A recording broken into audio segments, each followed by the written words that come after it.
Welcome to the Channe Show, hosted by yours truly, Kavita Channe. Today we're joined by model, entrepreneur, activist, and the founder of the skincare line, MUTHA, Hope Smith.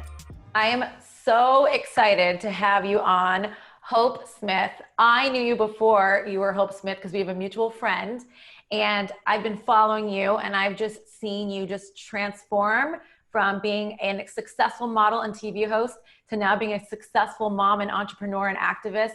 And we're just so excited to have you on today. So thank you so much for taking time out of your day. Thank you. Thanks for asking me. Of course. So you graduated high school when you were 16. Then you went on to compete in Miss Texas Teen USA.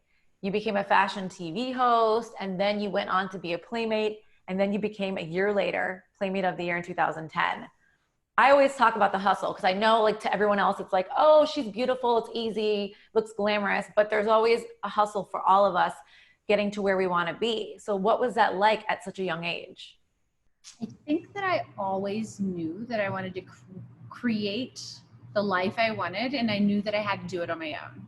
Like, I didn't grow up thinking about being a dentist. I knew I probably was going to go into business.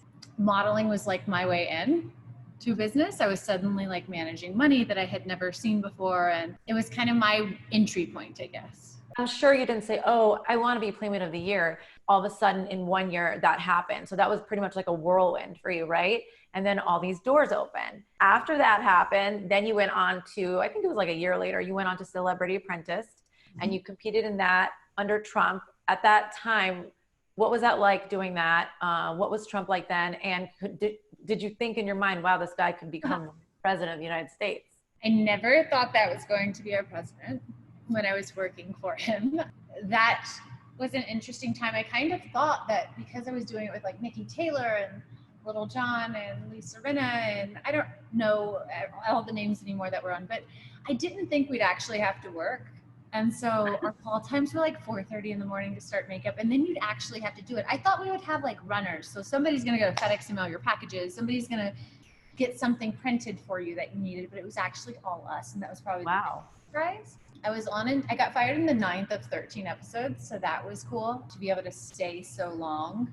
I found Trump very intimidating just as a man. I didn't have I was never with or around him in a personal setting aside from like our like season party where you're launching like that season.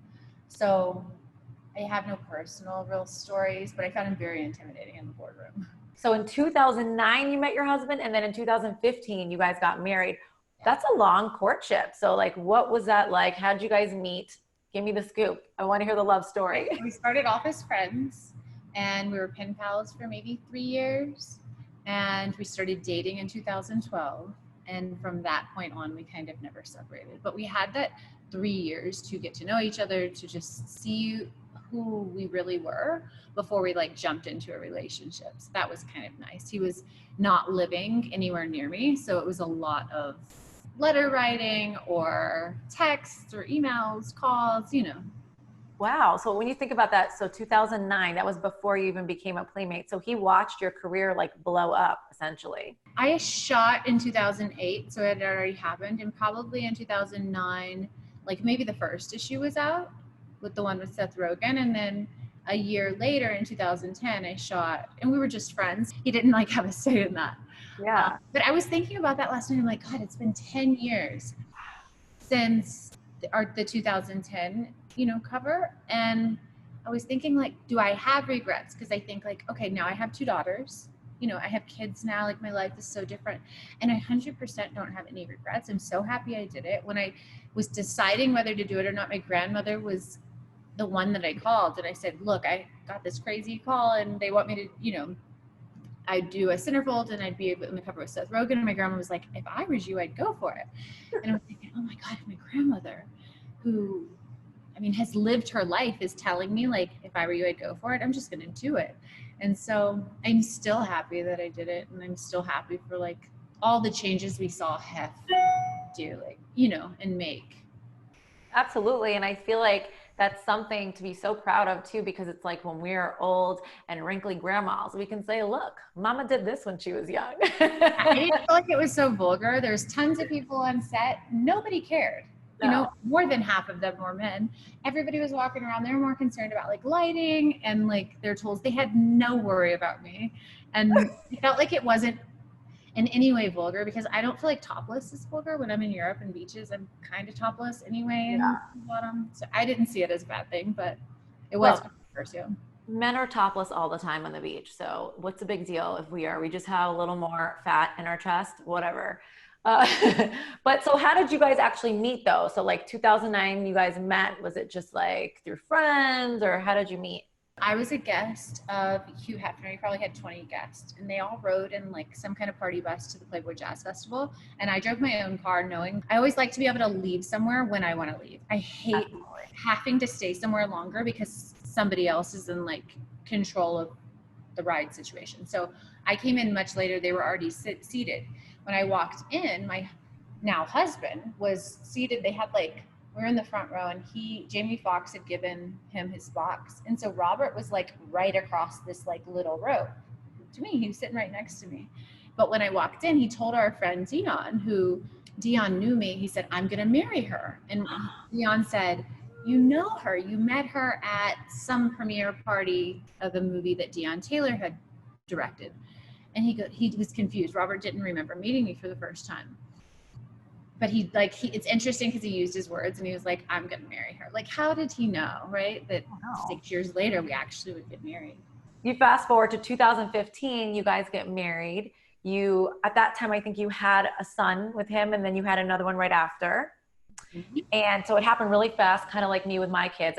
Your kids are, I think, how many years apart or months? 16 months apart. 16. Okay. Mine are 18 months apart. So now you're newly married and you have children. What was that like for you, just transitioning from this like model, TV hosting, busy life, you're traveling, and now you have these kids, and I know you love to travel, and I see that you do it with them, but what was that transition like for you?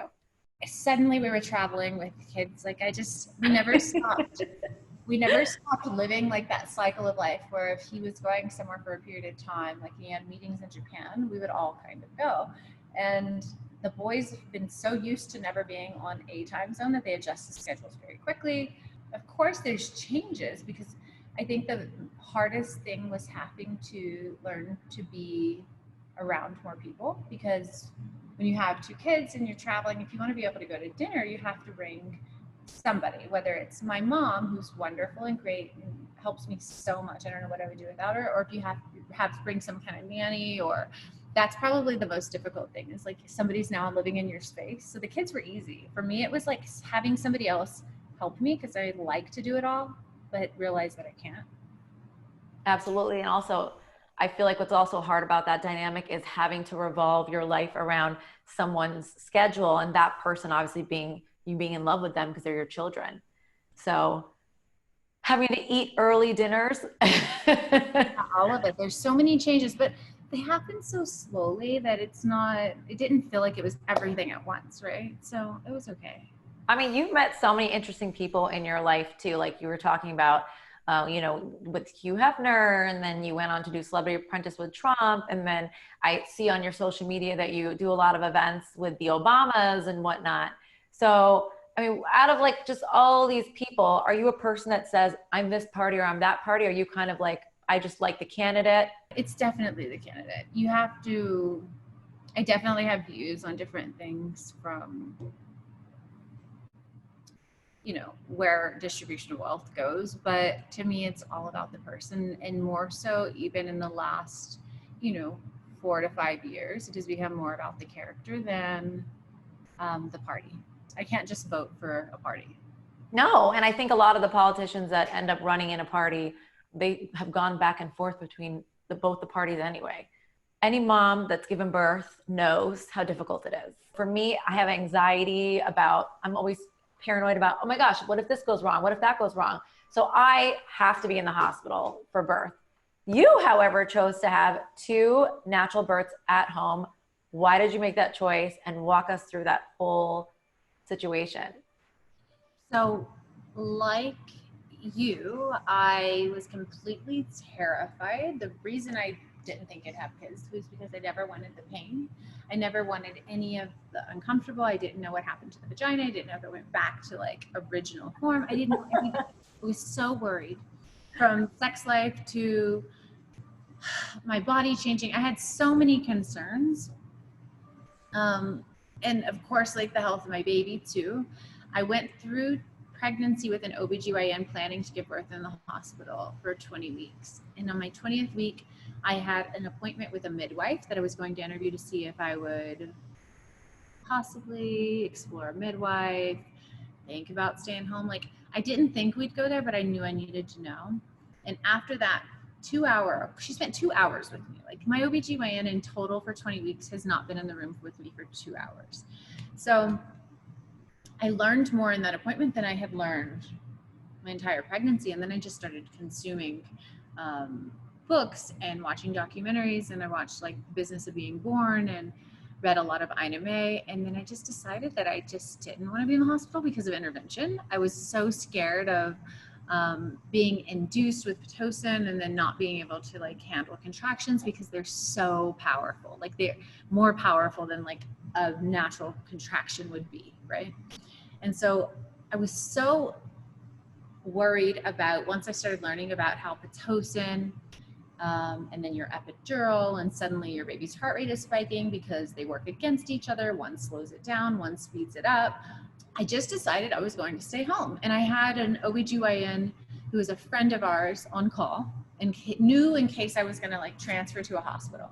But I just decided to stay home. And honestly, I think when you're home, you have no adrenaline. So you're really calm. I think everything happens a lot faster. Like, my entire labor was maybe 6 hours for my first. Wow. Yeah. And like, not counting like pre-labor, like, you know, like warming up stuff, and like not Braxton Hicks, just like, I really think that because you're home and you have no adrenaline and there's no nurses coming in and out and strangers holding monitors to your belly, you can progress and your hormones are all like peaking at the right times. And I think for a healthy woman, healthy pregnancy, healthy baby, that it was my best choice to do it that way.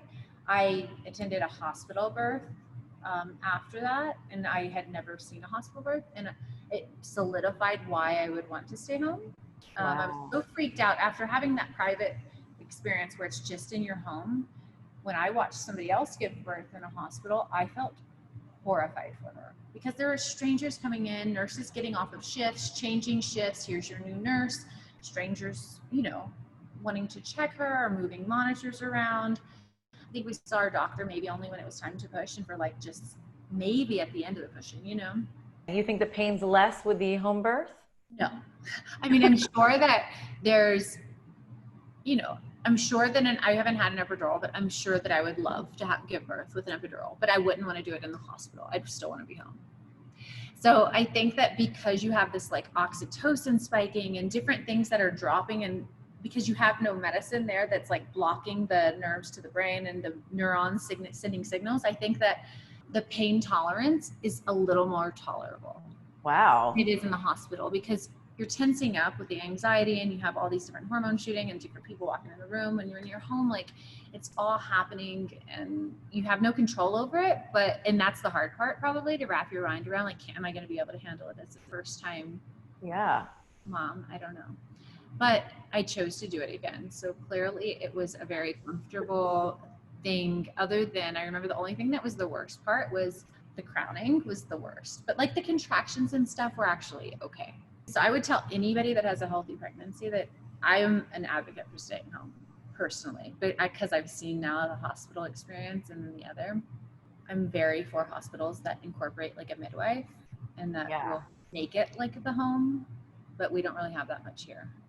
Okay, yeah, because for me, I didn't have a midwife, but I had a doula with me, and I stalked my OB, and I was like, listen, if you're going to be delivering my child, you're going to be seeing me a lot, and you're going to need to explain things to me 100 times because I have anxiety. Otherwise, it's not going to work. Very scary thing. It's scary. So then you had your two sons at home, which you are so lucky and so blessed that you were able to do that, and you found a great midwife. And then you also went on to have two baby girls, twins, who by the way, Hope, have the most gorgeous skin. Don't even try to say that that's because of your skincare line MUTHA, because I think that that has to be genetics too.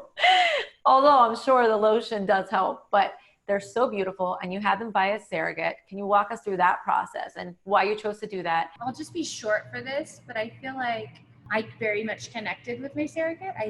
In her character and who she was. We aligned in as far as our birth preferences. So my surrogate was a doula also. So she understood like what you should be eating, what you should be doing, if you should be exercising, and what's safe, what's not safe. And so it made the whole process very comfortable for me, because it's a hard thing to let somebody carry your child. You know, there's a lot of guilt with it. Is she gonna want my baby? There's a lot of questions. Oh yeah. The thought of it was harder before I knew her and met her and chose her.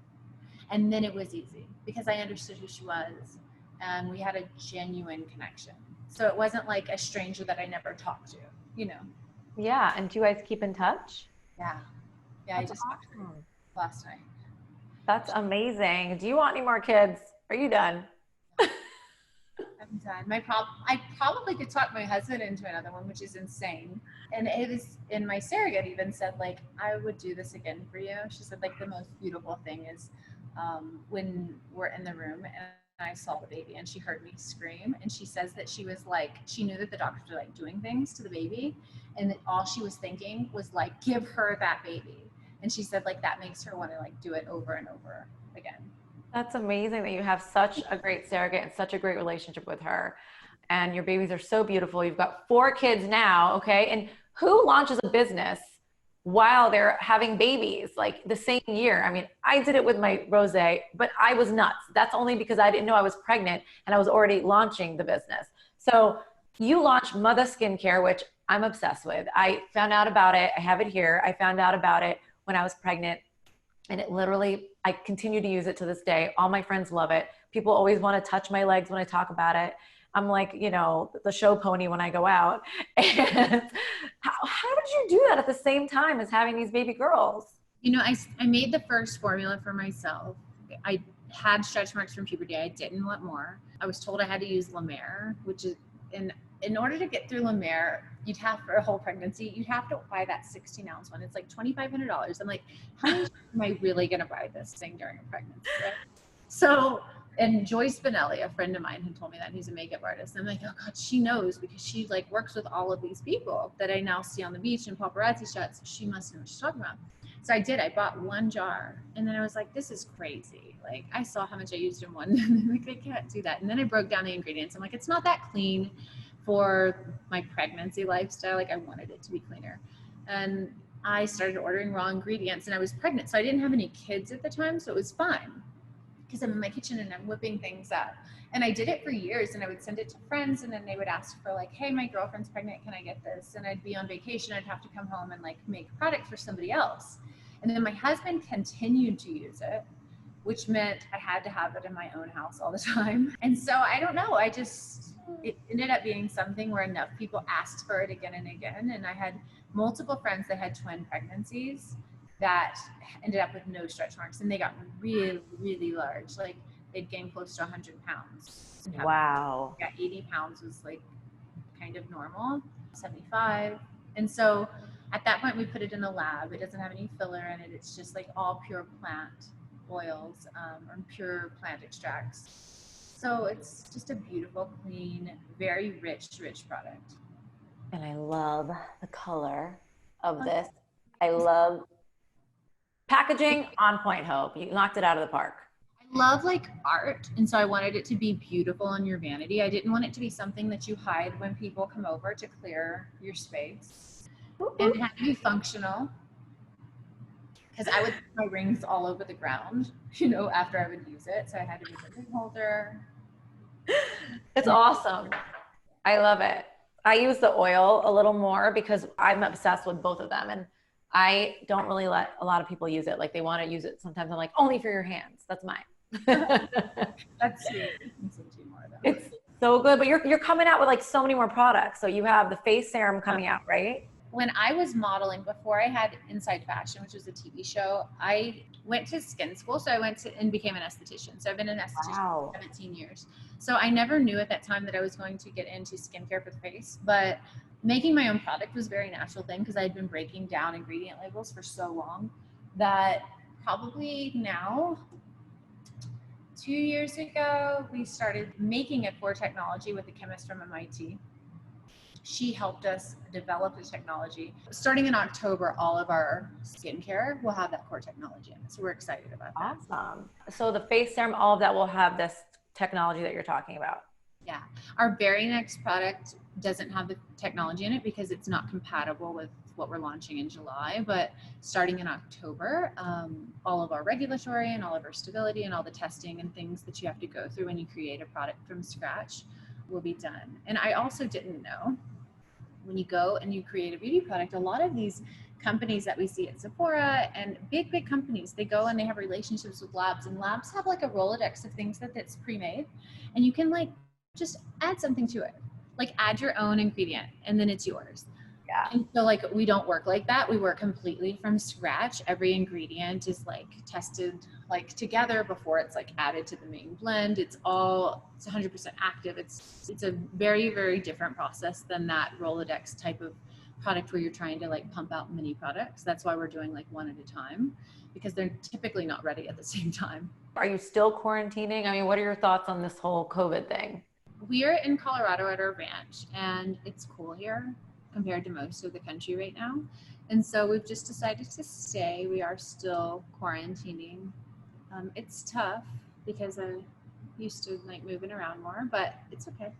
I'm dealing with it. I'm kind of used to it at this point. I've been doing it since March, and I'm like, okay, well, this is just my life for a few years, I guess. I don't know. I've kind of given up. It's not going away anytime soon, and that we better get really comfortable living like this. I mean, I think it's 2 years away before life or a vaccine is widely available. And so it's just a new part of life. So you haven't done the mask life yet, right? No, because I haven't really been out. Well, I've been out, and you can't wear lip gloss when you wear a mask. I'm just telling you that. I put on lipstick. I'm actually just trying to be positive about it and think about how I have these 6-month-old girls. And if we were still traveling and going from New York to Malibu or wherever, London and wherever we're each working, like I work out in New York, I don't know. I just wouldn't have the same time, because even though we take them everywhere, it's like life gets busy. You know how it is. Yes. I did want to touch on the fact that you support so many organizations, but I know one that you often post about is the International Medical Corps, right? So do you want to like tell us about that and how we can help? Sure, yeah. So I went to Jordan after they gave us our humanitarian award. IMC gave us that maybe 2018. They said, okay, we've been giving to this cause for so long, like I want to see it at work. So I went to Jordan. There's many places that they operate, from Afghanistan to Africa, just different places, even Asia. And so that was like a safer place to go. When I was at this refugee camp, I was visiting the maternal health program. So where women go from having any kind of issue, woman's issue, to giving birth to, and so I visited the whole program. I got to talk to women that were giving birth or, you know, in labor, had just had a baby. I got to meet their babies. I got to meet the nurses. And so International Medical Corps, what they do is they run these programs in larger towns, and then different people from the villages will come in and do the training for a midwife or nurse. It's a 2 to 3 year program. And then they go back to their village and they're like the women's health care worker for their whole community. And they'll do that for their entire lifetime, which is a beautiful thing that, you know, it's got such a lasting impact. And so they're saving women from things that are easily preventable, even in the US, like from medicine or like hemorrhaging during birth or saving a baby's life, or, you know, they just go back with those kind of skills. And this is places where there's a doctor for 65,000 people. And so the chances of you having a doctor at your birth is so rare. And so I saw that these women, you know, we're saving lives of women from preventable things that happen in labor, and it was never their first child. If it was their first child, it's still a life worth saving, but they have like 4 kids at home or 3 kids at home that then are orphans. Wow. And so it's like heartbreaking. And in these refugee camps, I met men too. They were mechanical engineers. Wow. living in refugee camps because they had to flee their countries. Like, it's just a heartbreaking entire situation. IMC was the last one on the ground when they eradicated Ebola in 2016, and now they're fighting Ebola again.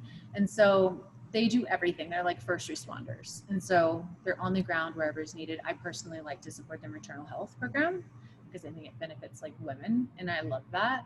But they do a lot everywhere. So I just say go to their website. And then we also with MUTHA give a kickback, and sometimes it's 5% of all sales, and some months it's 10% of all sales, depending on what's going on in the world. That's awesome. And it seems like you're like so into the doula and into all of that. I mean, I'm surprised you're not a doula. I mean, really, I could see you. I did my doula training. I just never worked as one.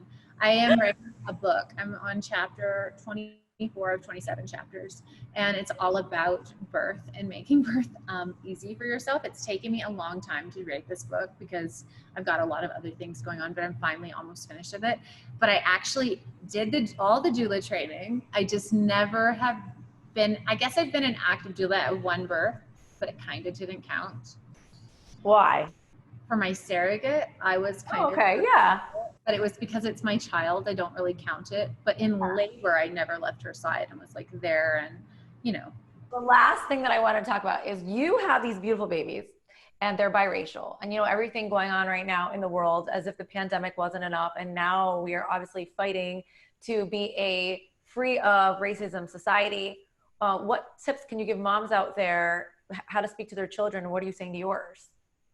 So I had something happen with mine where my 3-year-old came home from his private school, which he worked a year ahead in. So he was in pre-K class at 3 and turning 4 at the end of that year. So he was 1 year ahead.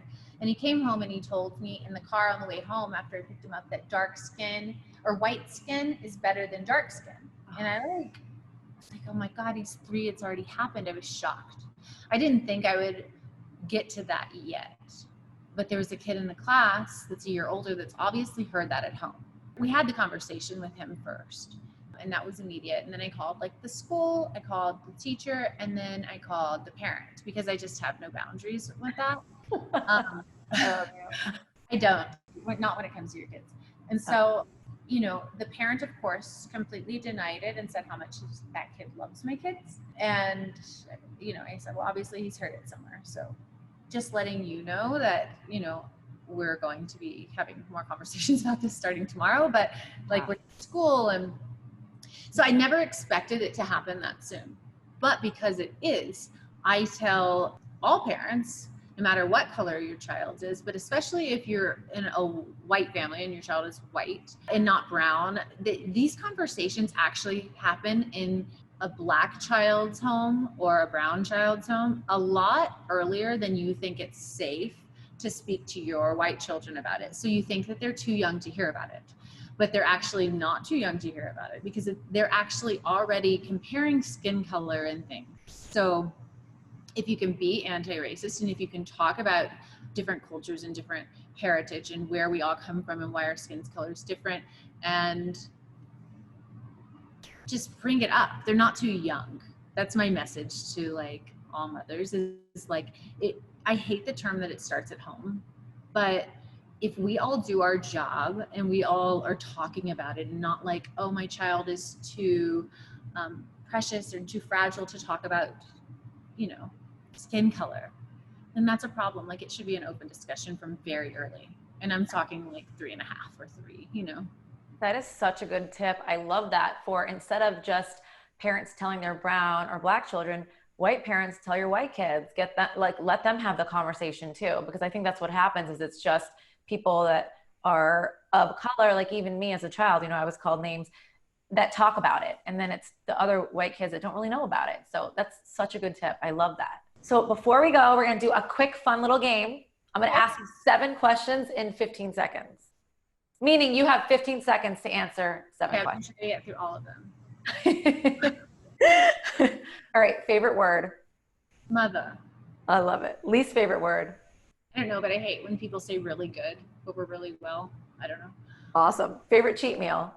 Key lime pie. Favorite bedtime story to read to your kids? I don't know, but my girls are reading like the 10 little fingers, 10 little toes, but my boys read so many different ones. I don't know. Love it. Favorite Disney movie? I still like Cinderella. Favorite curse word? Fuck. Oh, you're the best because you're the only one that actually said it. And the last question is, what's your favorite rosé wine? Ooh, yours, of course. Channe for Hope Yes. Smith. This is Hope Smith. Don't forget to like and subscribe to The Channe Show.